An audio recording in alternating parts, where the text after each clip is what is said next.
Where your treasure is, there will your heart be also. God has given us unlimited treasures in His Word. Every time we open it, we can discover a new treasure or admire an old one. What will we find today? Here's Carla Early with Treasure Hunt in the Word. One of my best friends growing up ran away when she turned 18. She got on a plane to California and didn't look back.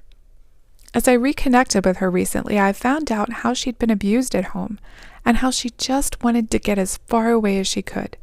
She wanted freedom and safety, but I'm sure she was frightened, lonely, and vulnerable, just like Hagar in today's passage in Genesis 16.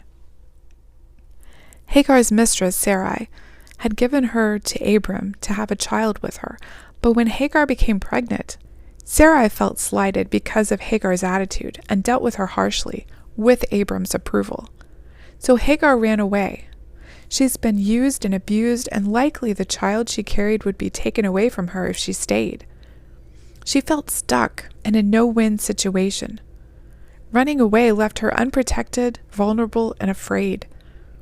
And that's where the angel of the Lord found her, by a spring in the wilderness.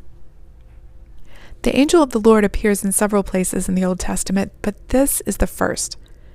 He's thought of to be a manifestation of Jesus himself, what we call the pre-incarnate Christ, which would make sense because Jesus is God and has no beginning or ending.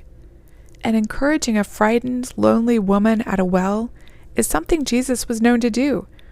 In fact, a comparison of those two meetings would most likely show quite a few similarities. Like the Samaritan woman, Hagar had little hope until this angel appeared.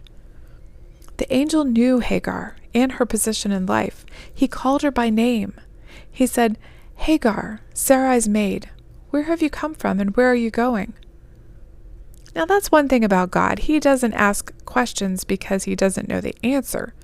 He knew every detail of Hagar's situation, but he wanted her to think through and articulate her position, both physically and emotionally.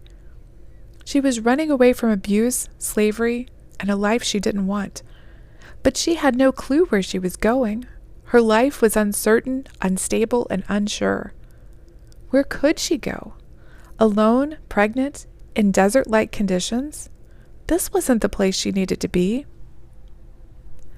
Maybe you've been there, running away from something, but not necessarily to anything. And that's a good place to be in order to realize you need God's help. The angel sent Hagar back, but he didn't send her back empty-handed.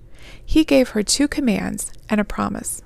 We'll look at the promise tomorrow, but he commanded her, "Return to your mistress and submit yourself under her hand." Now that took a lot of humility for Hagar to go back. Her pride could have kept her from it, but to her credit, she obeyed. Now this does not mean that God is directing everyone coming out of an abusive situation to go back into it. But he had a plan for Hagar and for her unborn child, and that plan involved her returning to the household of Abram for a time. Just like Hagar, God has a plan for each one of us. It involves humility and submission, and it's a plan beyond the scope of our imagination. As Jeremiah 29:11 says, "I know the plans I have for you, declares the Lord, plans for good and not for evil, to give you a future and a hope." Where is the Lord guiding you today? You can contact us at treasurehuntintheword@gmail.com. We'd love to hear the treasures God has given you through His Word. You can listen to other episodes on our website, which you can find in the description below. Thank you for listening, and remember, where your treasure is, there will your heart be also.